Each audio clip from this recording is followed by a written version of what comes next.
very depressing. Again, when you place benches, why would someone actually face, what is she doing there? I always want to stop her and say, ma'am, what are you doing sitting there looking at a handball court? And you'll see how we changed this entire public space. And so now this is what it looks like today. And how we start to introduce the play features. Rather than having a chain link fence, there's now this yellow play panel that adds the play value, thinking carefully about the people that use our public space. So much of what we're working on, New York is also working on, but at a much bigger scale.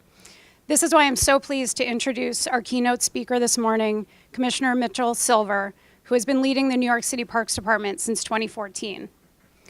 Prior to joining Mayor de Blasio's cabinet, Commissioner Silver was the planning director of Raleigh, North Carolina, and president of the American Planning Association between 2011 and 2013. He's a Brooklyn native and holds a bachelor's degree in architecture from Pratt Institute and a Master of Urban Planning from Hunter College. Commissioner Silver is acutely aware that the public realm of the city needs to feel seamless and integrated. He's led New York City's Parks Without Borders campaign, spending over $50 million to improve park edges, entrances, and connections to adjacent spaces. After decades of fencing off parks, Commissioner Silver wants to ensure that New York City's parks invite people in and encourage them to stay. Over the past 4 years, Commissioner Silver has focused on increasing the pace at which parks are constructed and renovated in all 5 boroughs. Under his leadership, New York City launched the Community Parks Initiative, which targets improvements in historically underfunded parks in areas with concentrations of poverty or particularly dense and growing populations. He wants everyone to live within a 10-minute walk of a park, providing residents with a chance to, in his words, connect with other people, get healthy, and relax. Whether it's using the rebuilt Rockaway Boardwalk along 5.5 miles of the Queens waterfront to serve as the city's first line of defense in the face of climate change, or leveraging parks to address inequality, Commissioner Silver is focused on the same issues that we'll be concentrating on today as we plan for improving resiliency and equity along Boston Harbor. Please join me in welcoming New York City's Parks Commissioner, Mitchell Silver. So I'm delighted to be here. As was mentioned, my background is in urban planning. I've been a planner for some 30 years. And then when I was announced that I was going to be the Parks Commissioner, all my friends in the American Planning Association, they were pretty cruel. You traitor, what are you doing? Going from planning to parks. It bothered me. And then I realized something after about a year on the job. People literally hugged me for opening up a park. And I told them no and ever hugged me for preparing a comprehensive plan. So there. So if you want to get a hug, just get involved in open space and open up a park. So I'm going to share with you really 21st century parks and public space and talk about what's next. We seem to be going through the same evolution at the same time. Before I like to go forward, I also like to take a step back. So I'll go back a bit about the evolution of parks in cities, and now that we're urbanizing so rapidly, what is the value of parks and public space? And I talk about them synonymously. Liza also said something about the fact that we have this huge capital division. I've been told, I was given an honorary membership to ASLA, and at the time they told me I'm the largest employer of landscape architects on the planet. We have over 400 architects, landscape architects and engineers that I employ. We have 570 active projects. My capital budget on average per year is about 1.2 to 1.8 billion. In New York, we value public space. We have over 7,000 employees that care and maintain our parks. In New York City, we know that a livable city requires public space and open space, and New York City invests in that, so that's something I am terribly proud of. So let's take a little bit step back about the era in park planning. It's something I like to introduce to many audiences as we talk about the future of parks, and there are eras of park planning. If we go back to the mid-19th century, this is in Oxford, England, parks were about gardens. In fact, if you go to UK, they'll always say parks and gardens because these were open spaces you can enjoy. You don't see any benches, you don't sit there, you don't lay on the grass, you just experience the gardens and you walk through the public spaces, and that was really the evolution of what we've known today as our parks. So that was the mid-19th century. And then in the late 19th century, early 20th century, this whole idea about landscape architecture was introduced. It was about shaping the land for people to enjoy. Frederick Law Olmsted wanted publicly accessible democratic spaces for all people to enjoy. And you saw the introduction. This is Bethesda Terrace in Central Park. And now people can now come in and experience spaces they hadn't experienced before, regardless of your race, your income, your ethnicity. These were incredible spaces for everyone. And then we have the person called Robert Moses, who then came onto the scene, and it was parks and then recreation. With the cities really their population growing tremendously, we had 400 deaths, people jumping into the river in order to cool off, started building these big elements, pools, and so we saw the recreational facilities era come in, and that's why you often now hear parks and recreation. And that continued on until about the, I would say, mid-60s, and here's Astoria Pool, an incredible public works right near the river. The good news is all those drownings almost went down to zero. Same thing with playgrounds. Children were being hit playing in the street. There was this evolution of playgrounds being built throughout the city. But then things changed. Now, in the late 20th century, there was an environmental movement. We had waterfront and industrial lands that people had turned their back to. And now, for the first time, we wanted to heal these lands by cleaning them up and returning them back to the public. What I love about New York City is as we reclaimed our waterfronts and our industrial land, we gave the best sites to the public, not to developers, to the public. Developers, if you want to build, you can build further back, but we have to give the waterfront back to the public, whether it's a park, a greenway, an esplanade. You see this is Riverside Park, actually a project that I worked on when I was in New York City. This is now a waterfront that used to be industrial land. We look at the High Line. Here was an abandoned railroad that was now transformed for public use. This is a great three-dimensional experience where you travel through space, but this was reclaimed. This was a railroad, this was industrial, and now it's given back to the public. This is the movement we're seeing now in the 20th century. Those lands that need to be healed, those lands that were abandoned, those lands that people didn't have access to. And then I lived near Brooklyn Bridge Park. You know, this was a place where bad activity used to happen. This was kind of mob controlled, where a lot of stuff happened. As a kid, I would look down on it from the highway or the esplanade, but now I can experience this land that was off limits to the public. And so we're rediscovering all these lands throughout New York City, and as we urbanize, these are the spaces that people want to go to and experience. So the big question is, what's next? We're now in the 21st century, and what are we now expecting as we go forward? And it was all the themes that was mentioned by Liza and Kathy. One is equity. What exactly does that mean? And I don't just want to talk about the word equity. I want to show you what it looks like, so as you plan for the harbor and the city, you understand what this word means. The other one is planning and placemaking. It's something new we introduced to the Parks Department. You may think it's, no big surprise, but we weren't really doing that much planning. It was site by site, but now we're taking a step back and trying to understand what does it mean for both planning and creating places in our park system. And then the third is resiliency. There is a new reality we're dealing with in the 21st century we did not deal with in the past. And so now we're thinking very carefully about how do we now build these resilient landscapes, which we know is going to be here for generations to come. So let's start first with, and just to summarize about parks in the 21st century, they're not just green spaces. They're spaces for people. And in my presentation, I'll share with you exactly what I mean. Their spaces are not just for physical health, but they're also for mental well-being. There's study after study that will show you being in green spaces, what it does to the brain.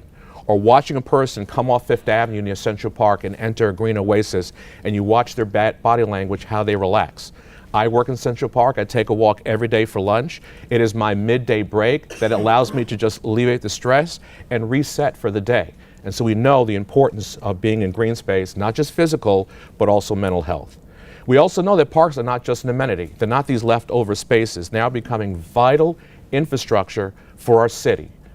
Yes, for public health, but also for green infrastructure, also our first line of defense. And so for us, it's critically important that we understand the role that park plays in the 21st century.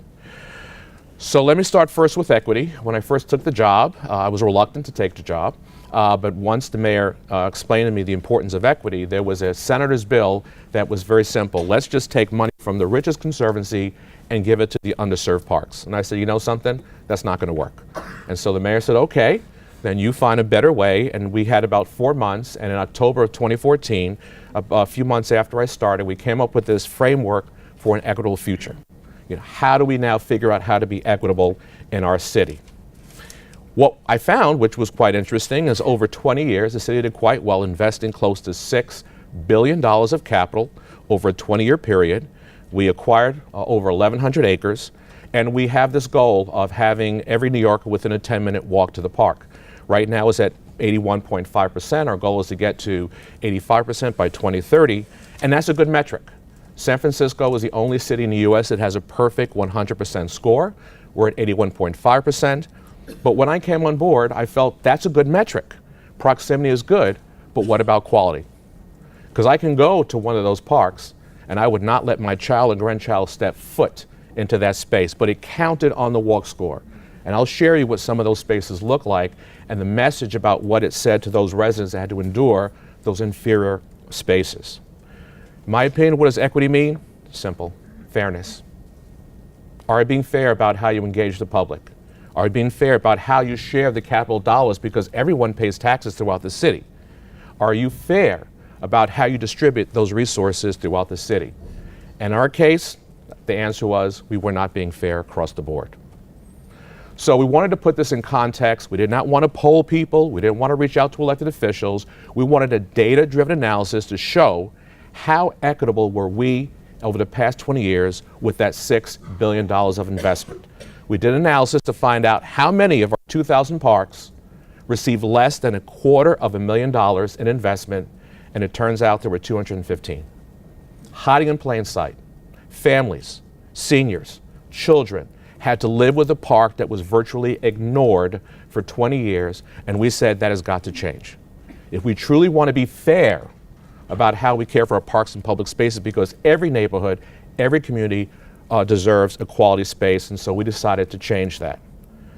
The mayor decided to give me over $300 million to totally transform 67 of those 250 parks. Not just minor improvements, an entire redo of the public space, and I'll share you a couple of what those parks will look like. Now, we knew that process would take about 3 to 4 years, and so we wanted to put a down payment to tell the community we noticed, we're concerned, we cared, and we started to do these target improvements. They were quick improvements we can do in-house, whether it's sports coating, whether it's new horticulture. We wanted to do something to show them we're not going to make you wait 3 or 4 years. We want to do something very quickly. And so that program is now underway. The first round of the 67 were 35 parks. I'm proud to say we'll finish that first round this year. We've already completed about 20 so far, and we'll be opening up the rest of the 15 before the end of the year. So here's one of those wonderful parks. Isn't that great? Don't you want to take your child there, roll around in the grass, asphalt, and have a good time? And this is the Robert Moses era of public space that we had to deal with in New York City. And it counted on the walk score. That was it. It was included. So my question is that a park or a parking lot? In fact, I was there with the council member. We were looking for just one blade of grass. We couldn't find any. This was a little bit better because there's some trees and a bench, a romantic setting. Imagine going there for a picnic. You can kneel, propose to someone if you want to get married. This is another public space that included in the walk score. And then I don't know if you have this in your city, but we have this rule that, no adults except in the company of a child. And then I came up with a creative idea. I was going to actually come up with a concession. We can rent a child if you're an adult so you can go into the public space. The 80s and 70s and 80s were a bad time in New York City, so this was our solution. But I realized that this was not fair to our seniors who wanted to just sit down and enjoy the green space. And I said, I'm sorry, they will actually get a violation. They'll have to walk another 10 blocks to get to a space that doesn't have this sign. Here's the good news. Those signs are down. We've resized them. We made them sense. We want our seniors to age gracefully. And we've now ended this era of having these signs of a period where 1 or 2 things happened some 30 or 40 years ago. So now we're changing this approach because we want our parks to be fair to people of all ages. So this has changed. So what do? We now have a new design precedent. As you heard, my background is in design, and so I'm having a great time on all our design sessions. And so now we're having more spray features. We're calling them spray grounds, where kids can go out there and cool off. Adult fitness equipment. Oh my goodness, almost every park wants to have a fitness equipment. We're obliging, but that's something that's of a big trend. The other popular thing we're getting right now are dog runs. We notice that young folks may not be getting married, but they certainly have 1 or 2 dogs, and so we're seeing this explosion of dogs in our city. We actually had a dog town hall throughout the city, not for the dogs, but for the owners, just to engage what their expectation is, because when you start building more housing, the dogs are coming. Not just the people, and dogs are people too, the dogs are coming, so prepare. We're also using a lot of color. These are community centers, these parks, public spaces, and so we're focusing a lot on vibrant colors. You'll see some other things we're doing shortly in a placemaking piece, but this is our new design approach as we design our parks. There's no surprise, break up the asphalt. We want to have green, green, green, gardens to look at, plant material, horticulture, and also these are for stormwater retention as well, so it serves a dual purpose. Very, very exciting. We also want to make sure that we plan for all ages. We notice that seniors like to sit on the periphery of parks, and so all of our designs are multi-generational. Again, we take down those signs that prohibit seniors and adults from going to certain parks. And now we're having these places where, as I said, we want our seniors to age gracefully and enjoy the public spaces. So I'm going to give you an example of some of these parks. This one, by the way, just won a Public Design Commission Award. This is in the South Bronx near one of our community colleges. Here's one of those public spaces again. Isn't wonderful? Nice vegetation. Wait till you see, look at the natural grasses. It's just so natural and organic. You could take your child there and have a good time. This was on our walk score. This was a public space that counted that our people in that community could enjoy. So we decided to totally redesign it using all the new principles that make sure it's multi-generational, that has all the features that people can enjoy. We introduced more entrances, which I'll get into a second with our Parks Without Borders program. Make sure there are connections. This is now a place near community college, a major street. And so now it went from what you saw to this, and this is going to start construction shortly.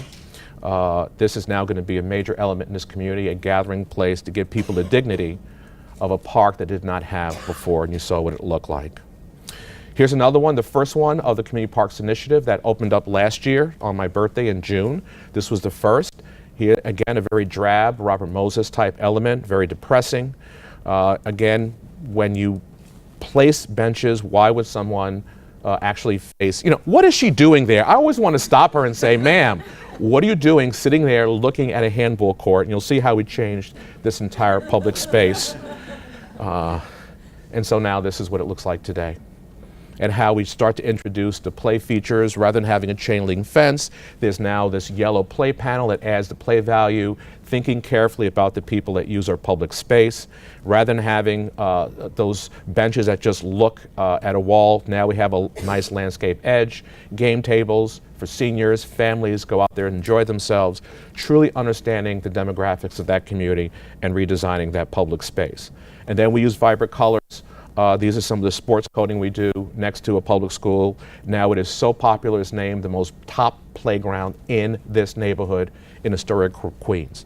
Just by paying attention, again, this was a public space, 20 years, almost no investment. There's another example of all the kids out there just playing. Simple paint can do wonders for you. This one has an interesting story. This is in the Bronx. This one was overrun by people drinking and gambling. Even though there was a park there, the community did not use it because of the bad activity. Yes, the police would come by, move them out, they would return. And so for the most part, kids did not play here because the parents and grandparents felt it was not safe. And this is where all the bad activity used to take. We used to clean up little nip bottles, so we knew there were bad things happening every morning before the children would arrive. We transformed the space. And I remember on opening day, there were well over 200 people waiting to get in the grand opening. And there were grandmothers who couldn't even speak English saying, mucho gracias. This was our vacation spot. This is where we came because we could not afford to go to various places, the Hamptons or upstate New York. This was it. And I can tell you, look at that little girl. She came up to me saying, thank you. Do you see this hot day, how she seems so refreshed? This is beginning to change lives, and you see it happening because this program wanted to make sure we were fair to all communities and that they counted and that they mattered.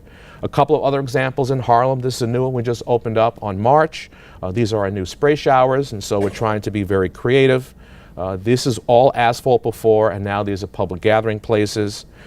This one is in High Bridge. This is the most odd design. I don't know who did it or why. I'm trying to track them down so I can call them to my office. But this absolutely made no sense. This is a park with steep slopes. So we decided to transform it using our new design approach, and it's going to go from this to this.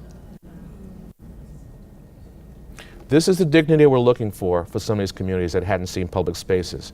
We're now creating this as a destination, and you'll see in a second how even we're trying to put more benches and sidewalks because parks close, sidewalks don't close, where people can still enjoy green spaces, and that whole space is being transformed because these are communities that are underserved and that they deserve quality spaces as well. So even though you may focus on the harbor, you have to think in general about your capital budget, where you're investing to make sure everyone feels that they're benefiting from the prosperity of what is happening here in Boston. As a result of this initiative, we'll be transforming 65.5 acres of urban parkland, and we're truly giving those people that were included in the walk score a quality park and not just a number on a metric. So we're very excited about the Community Parks Initiative. Shifting gears to planning and placemaking, as I stated, this was entirely new to the planning department, and so we had planners, and now they felt a sense of liberty that now we do have a planning program within parks. And when I talk about planning and placemaking, it's also about space making. It's about the experience of place, the memory of place, the authenticity of place. I know growing up, some of my best memories were in parks and public spaces, spending time with my father, spending time. My mother died when I was very young, and I have pictures of my mother and I in the park. Those memories stay with you, and part of our role as designers is help create those memories for present and future generations, because if you think about it, some powerful memories happen in our public spaces, and we want to make sure we provide that platform for our people to really enjoy. So we don't just want to create a park or a public space. We want to make a place that people can connect to. So for that, it's very important. We also want to look carefully at the different generations. There are 6 generations living at any given time. I know everyone in this room is on this list. If you're not, you're dead, so I know that you're here, paying attention. But it's very important that as we engage, both from generation and ethnicity, we want to make sure that we touch each one of these generations, because from these generations, they have different values, needs, and aspirations. And it drives what they want to see in parks, what they want to see in neighborhoods. And so it's important for us that we understand it. They're not all the same. And so we do our public meetings, and in New York, this is our breakdown. More than half of what I call the XYZ population is over 60%. But many of our public meetings have the older generation. We have to balance it out. We do not plan for who shows up at the meeting alone. We don't do that. If we look at the demographics and we look at the community and it doesn't match up, we do the extra legwork. From a generational point of view, from an ethnic and cultural point of view, we do not plan for just who's in the room. It's not fair. And so we do the extra mile to make sure that those that come to the meeting don't drive the agenda, because there are some that are in the know. We make sure we do our outreach to make sure everyone is included, because that is the fair way of doing it. There are many reasons why people don't come to public meetings. So in New York, this is our generational profile, and we wanted to make sure we approached it appropriately. If I had to summarize, the previous generations were consumers of goods. But the reason why Boston and New York and cities are growing, the newer generations are consumers of experiences. That's why they're moving to the cities and they're staying. It's the experiences. And as you do your planning for the Boston Harbor, it's about the experiences. In my hotel, there were people on a roof enjoying the harbor. Why? Because it was the experience of that place. And I was up there too, enjoying just the weather, watching people. I know they weren't watching me, but I was watching them and they were enjoying themselves. And so I challenged the staff and our designers in our office that we're not just designers and planners, we're experience builders. We're experience builders. And that is critically important to the work that we do. So I will spend time walking in parks, watching them. The park you saw in Highbridge, the reason why it changed is because I wasn't satisfied with our staff's design. We went there for an afternoon and we experienced the place to make sure we could design it appropriately and match it up with the aspirations and concerns of the community. So I have a saying that people may eat and sleep in their homes or apartments, but they live in the public realm. They live in the public realm. And that's why the fact that you're moving to this incredible public realm, and you have a great one here in Boston, that's what makes this a great city, a walkable city, one that values their public realm. And so you have to cherish it because that is owned by the city, not the private realm, the public realm. And this is something that will give you a competitive advantage over those cities that don't understand their public realm. Why do I say that? This is a shocking number. We get over 130 million visits to our parks every year. Just think about that. 130 million. Central Park, 42 million alone. Prospect Park, 10 million. Highline, 8 million alone. This is the experience that they're craving, and I'm sure it's the same thing in Boston. They're craving those public spaces to enjoy concerts, to run, to bike, to walk, to connect, to fall in love. We need these critical spaces for people to feel alive. And so there is no, in my opinion, great city that does not have a great public realm system. Here's another example. These young people are sitting on steps watching cars go by on the High Line. Who does that? That generation. Why? It's the experience. This is a very popular destination. You see the High Line in the background, but this is the spot where people want to be because it's the experience of the place and they're craving it. Let me just digress for 1 second about placemaking, and this one is where I have to say the most moving slide I've seen in my travels in the past few years. This is Campus Marsh Park in the center city of Detroit. Now here's a city that's now coming back. They built a park in the center of their town, and they had the audacity to build a basketball court in the center of their downtown. Who does that? That to me took a lot of courage. And this city said, you know something?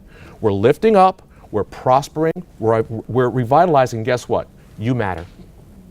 We want to put you in the center of our downtown because, now I'm not saying Boston, you need to put basketball courts in your downtown, but the message of the community that you matter was so powerful to me because that took courage. Now, it's only this seasonally. There's this ice skating rink in the wintertime, but guess what? No crime. The community feels great. It's great to watch. They have this beautiful court that's colored, which to me I'll get to in a second, but that is a powerful message about what equity really means. Everyone matters, and to show that you matter, we're going to put something for you in the center of our city, right there for everyone to see. Powerful message. And Detroit is exploding in their new colorful courts. It's a great placemaking technique, and we've been doing it for years. And to show you what we're doing in New York City, this is now funded by Nike.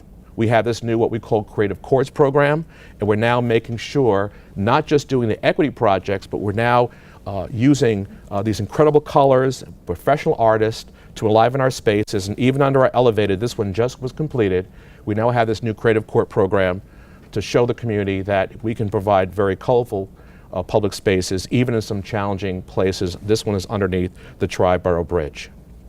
But getting back to places, this was right next to Madison Square Park in the Flatiron District. This was underperforming asphalt. This was land that our transportation planners land banked with stripes and traffic islands that was not being used. And this shows you, just by using paint and the public realm, how it could transform your city. Jeanette City Con, you probably know, closed off the intersection of the World Times Square. People thought, oh my goodness, what would happen to traffic? Nothing. They adapted. And so you see a street, I see a park. And here's a perfect example of where there's probably more people experiencing this underperforming asphalt that now is one of the great public spaces in New York City, looking at one of the historic Flatiron buildings. So it's critically important that we understand the public realm. So that takes me to this whole notion of the public realm and rethinking the public realm. The streets, the sidewalks, bike lanes, parks, public spaces. In New York City, parks represents 14% of the public realm, but streets and sidewalks represents 26%. You put that together, 40% of New York City is in the public realm. 40%. And you would know it because it's governed by different agencies. You know, the average citizen does not know if it's owned by the Parks Department or by the Department of Transportation. Guess what? They don't care. They want to have this seamless public realm. And so what a huge opportunity, look at that 40%. And because we divide it up, we become bad land managers, and we don't see the value of connecting all of that public space. So in New York, we don't have to acquire land necessarily. We just have to use the land we own smarter and better by creating a more seamless public realm. And that's exactly the program that we started. Someone once said that the sidewalk adjacent to the park should be considered the outer park. Does anybody know who said that? Going once, going twice. Frederick Olmsted.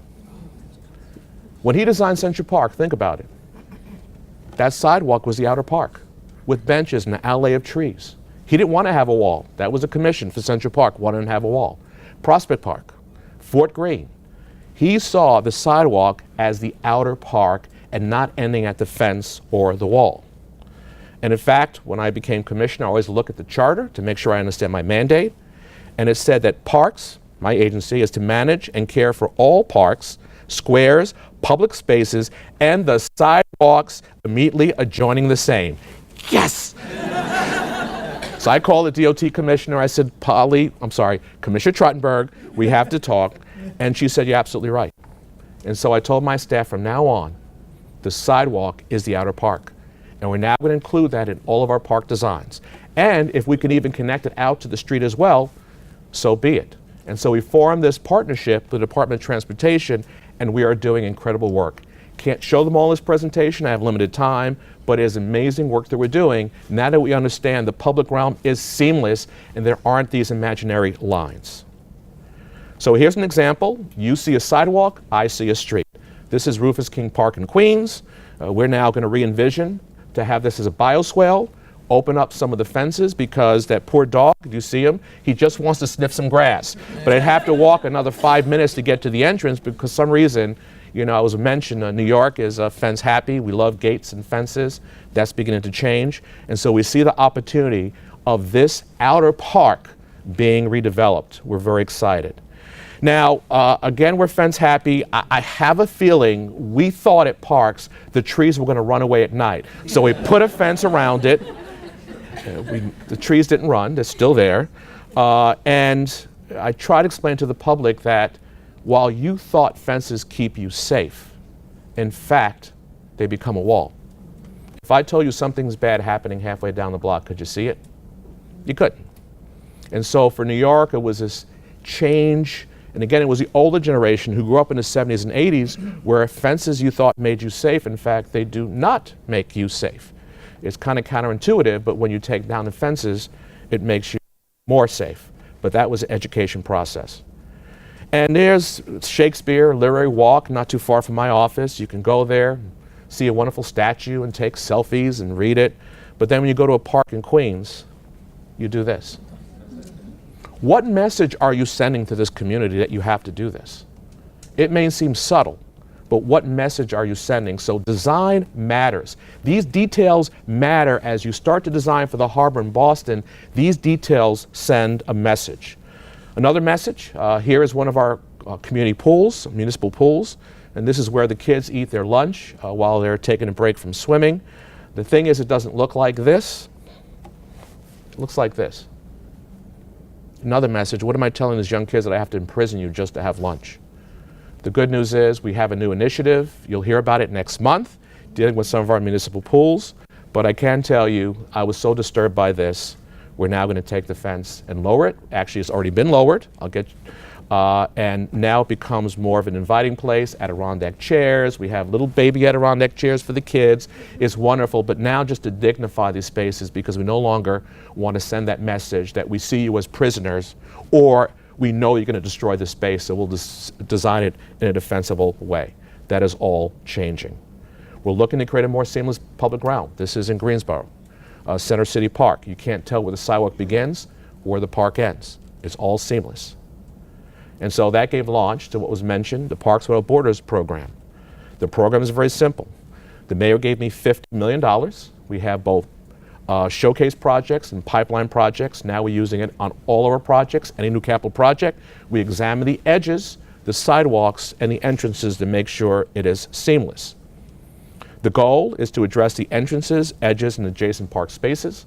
This is all the public realm that we own that's been underused, and now we're taking full advantage of this program. In terms of the entrances, we're making sure that we improve the sightlines. Taking down a fence, and you can see before and after, which we're proposing, where you feel as if you're better connected, more accessible, and enjoy the public space. The fences are not needed. The edges, we're lowering the fence heights. We're putting benches on the sidewalk. As I said, parks close, but sidewalks never close. Seniors or people just want to have a place to sit as they're walking, provide more dignity, and by lowering the fence, it improves the sight lines into the park, and you feel more safe. And less bad activity happens in the park because people doing bad things don't want to be seen. And so now it's solved a lot of problems. In all the parks we lower the fence, we're not seeing any increase at crime, not at all. So we're very pleased with that program. And then finally, we're going to reclaim these underused spaces and make better connections. I'll show you a couple of examples of how we're moving forward with making sure that our parks are more open to the public. Because we don't want to tell people where we're going to take down their fences or remove some of the barriers, we had a public feedback session. We both had it online as well as public meetings. We thought we would get about 1,000 nominations. We got 6,000. 6,000. We could only do 8. So I wasn't very popular, but we picked 8. And it touched, let me just go back, it touched every single community board within our city. The darkest color happens to be Prospect Park. They were on it, and they were actually one of the ones selected. So you may not know all these parks or neighborhoods, but we try to pick one in each borough. We ended up with 8 showcase projects. I'll share with you Seward Park and Prospect Park, and then I'll get into the last phase of my presentation about resiliency. So this was truly an exciting project. Each park is getting roughly 5 to 8 million of renovation. Seward Park is the first playground in the United States, if you didn't know that. It's located in the Lower East Side. And so here is this beautiful garden, and you'll see a library in the background. The thing about this garden is locked. 3 people have the key. So you can look at it as a panorama, but you can't experience it. And they were concerned about people messing it up, so they locked it. We're changing that. Here's the entrance to the library that I showed you. The fence is closed. It's now open, by the way, but when I got there, we just closed the fence, 6-foot spike fence. Didn't make any sense. And so people had to walk actually around the block through the park to get to the library, even though literally you can just walk about 50 feet to get to the front of the library. So that's something that is going to change. First, no surprise, we're going to lower that tall fence to roughly 4 feet. So now you can actually see in the park and look at the beautiful garden. This is now the design. The entrance that you saw closed is to the bottom. And you're now standing on the step of the library looking out. And here's this kind of drab plaza. You see the garden in the background. And we're now going to transform it from this, notice the fence there, to this. Simple innovation. We own this. Didn't have to acquire anything. We just made better use. Now there's seating in front of the library. It now becomes a plaza. We took down the fence entirely. We lowered it.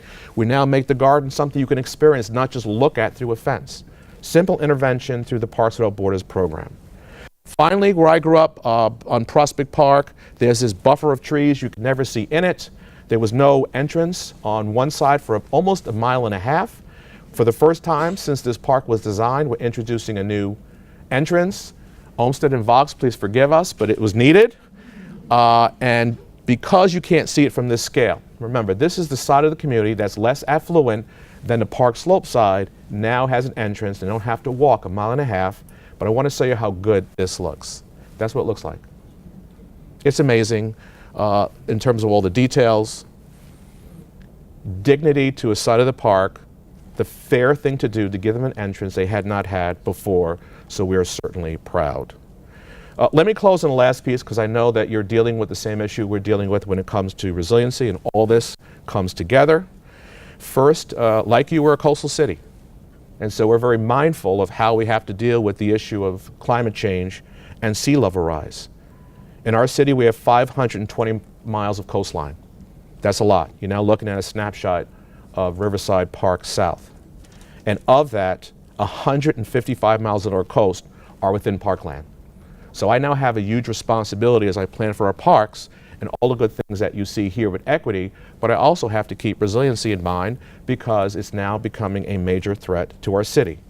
And I also oversee 14 miles of public beaches in New York City. These are now places that are not just for recreation. As I said earlier, it's now for our first line of defense. For us, Superstorm Sandy was a reality check and a wake-up call. New Yorkers, I'm sure like Boston, we're resilient folks. We think we can handle anything. But Superstorm Sandy was serious, caused over $725 million damage to 392 park sites. And we're still building back some of these sites, as well as loss of property and loss of lives. And we recognize today that almost 2/3 of the vulnerable population live a half mile within the flood zone. This is serious. You're looking at a picture of the Rockaways, and then that's Red Hook, where literally the community was underwater for days. So it was a whole reset from our approach, but now we're looking at our park system very differently, not just for recreation, but also first line of defense. And so we now have about a $4 billion capital program to start building for resiliency. You're looking at what was considered the big U, now it's changed a bit. This is in the Battery, which got flooded. And what we're finding is that people are struggling with resiliency because to deal with climate change, you often have to elevate the land or change the material that you're using. In Staten Island, we're building an earthen levee. That's going to be about 12 to 16 feet above ground, blocking views. And people are having a tough time choosing between views or safety. And it's a battle that we're undergoing. The same thing with nostalgia. In Coney Island, well, in Rockaway, we built this concrete boardwalk with a secured berm and a dune, and then we had a larger beach. But in Coney Island, they have this wooden boardwalk that they're very nostalgic about. They don't want concrete. And so we're having this debate versus nostalgia, views, and concrete, and you're going to go, or safety, and you're going to go through the very, very same thing. So this one most likely is going to be a berm going through one of our historic parks, the Battery, and these are some of the challenges that we're facing as we deal with climate change. So what we decided to do is we came up with an approach of having a resilient waterfront. We want to make sure we still provided access, the sites can recover quickly, and we had to design it with risks in mind. And yes, it may be possible that the park will be flooded. And so we look carefully at what we design in the park so the trees are salt tolerant, we don't put synthetic material, and so it does change the entire way we plan for our parks. And so that is something that, and then we also want to make sure we bolster the urban ecosystems, adapt to sea level rise, and then we want to aid community scale and coastal resiliency. So we came up with two documents, one before I got here, about how we design high performance landscape guidelines in 21st century parks, and then one that was just released last year, design and planning for flood resiliency. And this is now the document we're using to guide all of our work. We look very carefully at our strategies. You're now looking at Bushwick Inlet Park, one of our newer parks that we've designed, thinking climate change in mind. We'll look at natural systems, hard structure-based systems, and then integrated flood protection systems. This is another shot of Riverside South, our waterfront, Esplanade and Greenways. We're now planning very differently about the grades. We're trying to avoid very steep slopes for erosion protection. And so this document is available to all of you. Should you want a copy, I'm sure you may be pursuing your own design guidelines, but this is something through all of our work of what we've been dealing with, we found highly effective. The same thing for beaches, of how we're approaching our design for beaches, boardwalks. You're looking at the new design boardwalk in Rockaway. It was wood, it was designed, now it's reinforced concrete. People love it, has kind of sparkling glass in it, it shines. And so this one now is 5 miles of concrete along the entire edge, built for recreation, but also built for our first line of defense. Wetlands, natural areas, we're also looking at how the soft areas perform much better than the hardened surfaces. Jamaica Bay was able to absorb the storm surge for Superstorm Sandy, so we're now looking at those natural areas that are better shock absorbers when it comes to storm surge. Playgrounds, we now have new designs of what we put in them, how we elevate them, how we protect our fitness areas.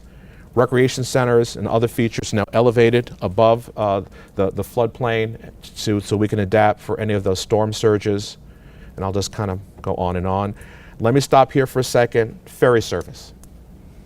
Now I notice that as part of your water transportation as part of your plan. For New York City, as was stated, for us it was a loss leader. You have to subsidize water transportation. It's a critical way of getting people around your region.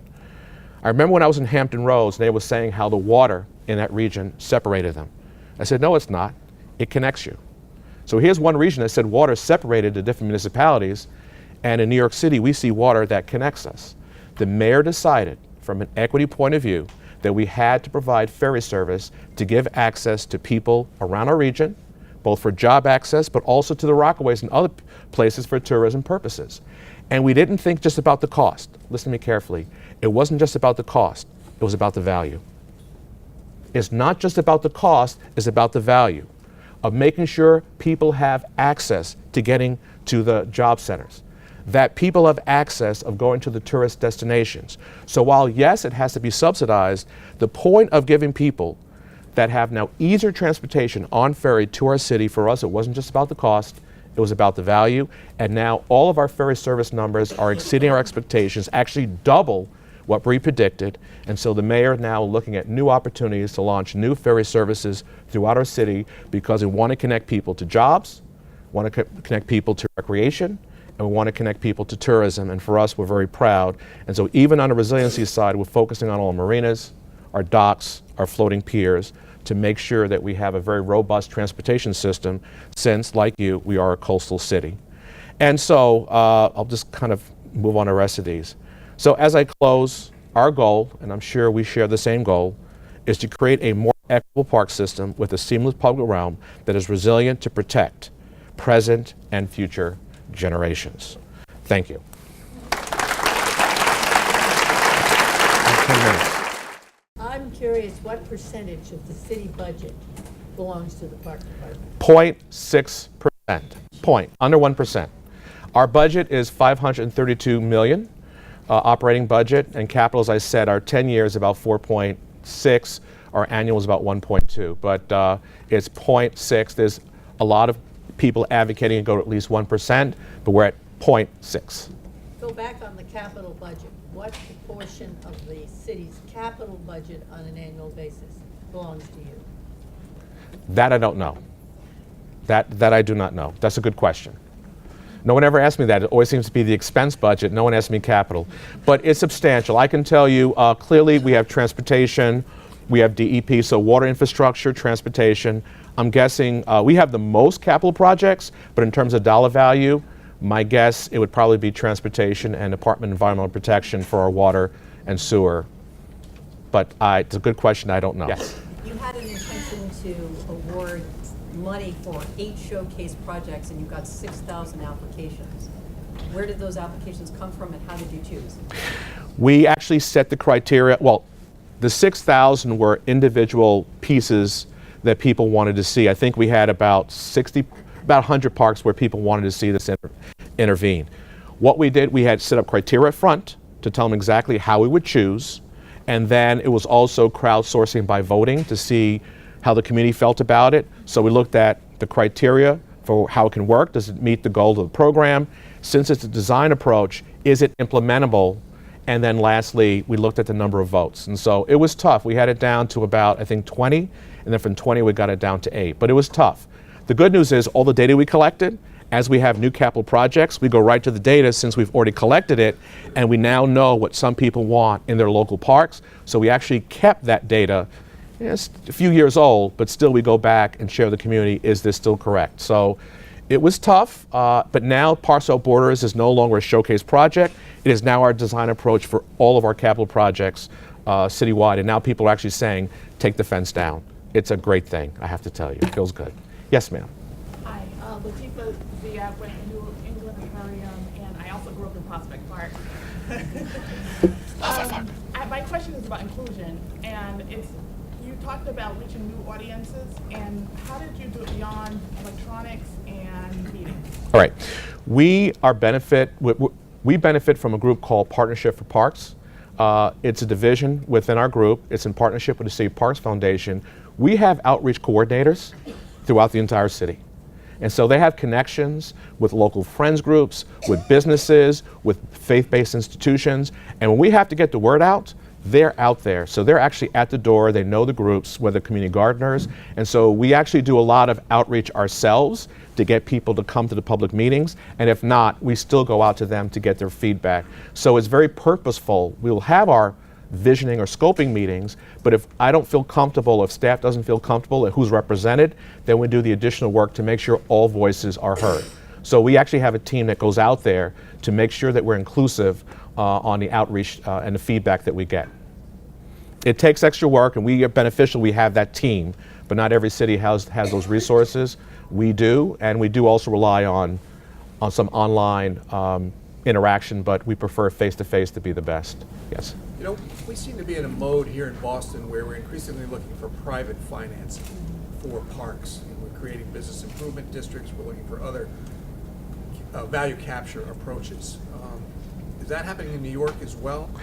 It is a combination. I mean, first of all, as I said, that public-private partnerships, all of our newer parks, are done in that way. So Brooklyn Bridge Park, Hudson River Park, those are parks that there were public-private partnerships. Everything now you see on Williamsburg, through rezonings, there is a public-private partnership that we're pursuing it.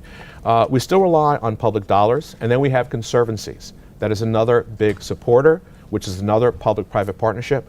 So we see it growing, but there's still pressure that the public sector needs to be the biggest contributor to our public park system. But we still look for those opportunities when it is beneficial, but for the most part, we still rely on public funding for public parks. What do you see as, this is awesome. Thank you. What do you see as the most important factors to getting and maintaining momentum for spending on parks? Well, in our case, the public demands it. The council members have discretionary funds. They do parks, libraries, and schools. The public demands it. A city as dense as us, open space means everything. As I said, 130 million visits. There's so much demand for quality public space. This is where people go to experience their daily lives. And so for us, it's not difficult. We have so many supporters that say do more for parks. We have the mayor's office, we have the council members. Everyone loves parks, and so for us, it's an easy case to make. So the momentum is there. There's a lot of criticism about why isn't it 1% as it was historically. Well, we didn't have the homeless issue we had years ago. We didn't have homeland security issues and counterterrorism we had years ago. So you have a finite budget, and there are different priorities over the last 30 years. But we're doing okay, and we're doing quite well with the 0.6. Would I like more money? Absolutely. But I also know that there are new issues we're dealing with each and every year, and the city has to have an obligation to divvy up those dollars accordingly. So people love parks. I don't see that going away, and we have a lot of philanthropic giving to our parks as well through conservancies, and so we're doing quite well. I'm wondering, you just mentioned homelessness. Was there a kind of parallel initiative you talked about, antisocial behavior, and Right. the homeless are often, big users of Right. parks. And are there any? Okay, this is the questions about homeless, what are we doing? All right, so I'm gonna shock everybody here in the room and those watching. First, let me just say, before I came on board, we had the anti-park planners. People plan for what they didn't want to see or what they wanted to prevent, versus I believe you plan for what you want to see. Good behavior pushes out bad behavior. Plan for what you want to see, not what you don't want to see. So a lot of parks were planned with mini benches in a way we don't want we have 60,000 homeless, so we plan to avoid the 60,000 homeless and forget we have 9 million New Yorkers. And so we want to plan for what we want to see, what we don't want to see. Certainly, we have outreach to help the homeless population. I believe that the homeless are welcome in our parks. Now, they can't lie on a bench. Nobody can lie on a bench. But we want to make sure that we treat, this is a place where the homeless can go and enjoy themselves as a public space, and so we make sure that they can enjoy public spaces. If they need intervention, we have a homeless team that will go out. If we see, I forgot what they called, when they have shopping carts and staying overnight, they're not allowed to be there. But we do explain to people that the homeless can enjoy the park, and it's difficult. We have to coexist with the homeless. If they can't go to parks and public space, where are they going to go? And that's a hard thing. One day, something was quite moving. We opened up a new waterfall project in Morningside Park. And a woman came up to me and handed me about 33 cents. And I used to have an image of this one. And I'm saying, what is that? There was a homeless man that gave all the money he had, 33 cents, to contribute to that local friends group because he said this was a place that made him feel alive and he wanted to contribute something. I mean, I was blown away. That was quite moving to realize that this was one place, his sanctuary, in his tough day, that he came to enjoy himself. And am I the one to say, oh, you're sitting here, don't get out? If I see a cute couple sitting on a bench, they're enjoying the park. If I see a homeless person sitting on a bench, he's loitering.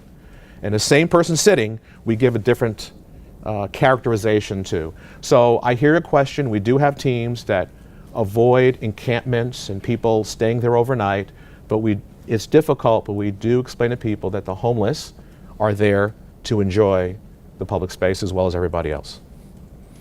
I'm gonna go to this side, way on this side, yes. Thanks. So to deal with cultural resilience, you're going to need to deal with so many different public agencies. Can you share a few lessons learned about how to deal with schools, housing, public agencies? Well, the good news is we have this Office of Recovery and Resiliency, and they're the Mayor's Office of Recovery and Resiliency, so they oversee coordination of all the different agencies, so that is to our benefit. So we as a Parks Department don't have to directly deal, that they're kind of the umbrella that makes sure all the agencies come together.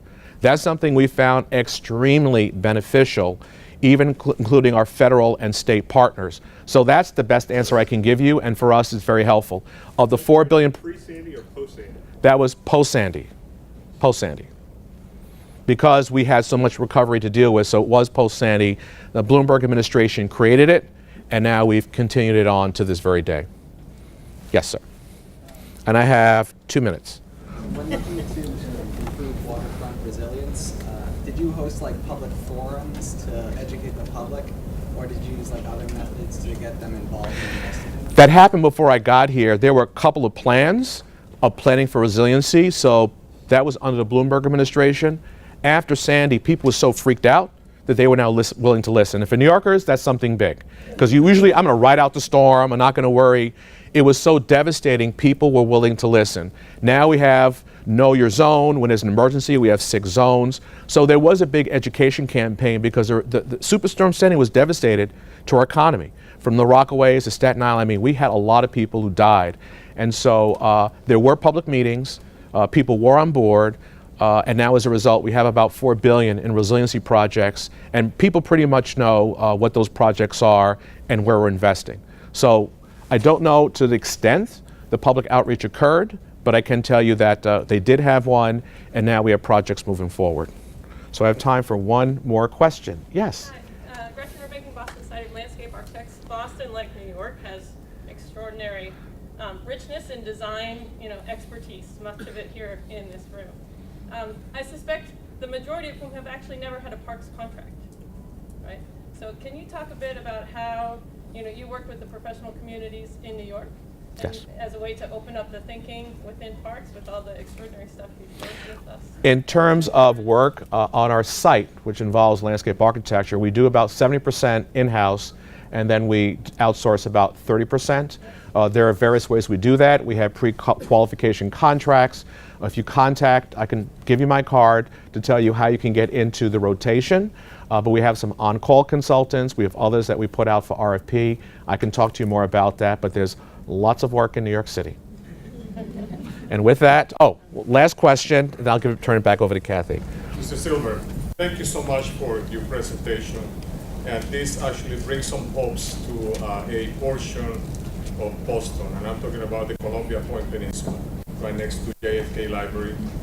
We have a beautiful area that actually belongs to the school system. And our community, which is very isolated, is trying right now to preserve this as an open space. And there are forces in the city that want to put structure in a place that for 30 years is located right next to perhaps a very successful mixed income community where we had kids that back in the 70s, 80s, I don't know if you know about Columbia Point. I don't. It was ridden with crime, and now you have kids we have 1,280 units, and 400 of those are subsidized. Right. And we have, with those 400 subsidized, we have about 30 kids in college right now. And our effort right now is to make that open space right next to the McCormick School a park. And we have maintained it for 30 years. And now these forces, and I don't want to go into any details, Well, yeah. like how we go about, making people understand that another structure, in a city that really lacks open spaces, is not beneficial for us. And Right. you mentioned about the health portion, Right. What's your name? Please expound on that. Your name, I'm sorry? Your name? My name is Orlando Perrella. Orlando. Okay, so first I've learned I never get deep into local issues because there's a lot going on right there. And all I can say is that, look, you come with passion, there's a concern. I certainly would encourage you to sit. I don't know all the particulars. You know, it sounds like you want to make it a park, which means it's not a park right now, which means there's that memory of place I talked about, that people feel that sense of belonging to that space. So I don't know what the answer is, because it seems like there are some other forces and issues at play. So, but I still will abide by the principle that we all need access to quality space, preferably within a 10-minute walk. I don't know what the answer is, because I don't know the details, but certainly it seems like you have the passion, and hopefully there is a middle ground or a consensus that people can reach. But without knowing in particulars, I don't want to speak out of turn nor get involved with local politics. I just want to end by saying I'm very optimistic about both Boston Harbor Now and all the people in the room. This is an innovative city. It's a creative city. It's one that I keep an eye on, not just from teaching here, but every time I turn around at Harvard and MIT coming up with some innovative thing I hadn't thought of before. You have it here. It's ingrained in your DNA.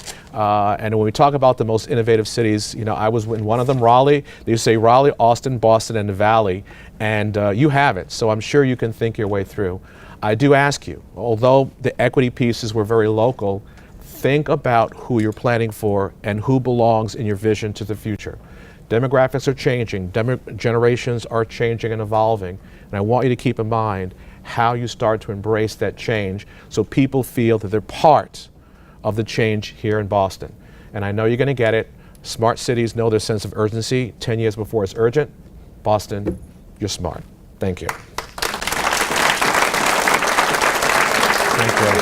Thank you.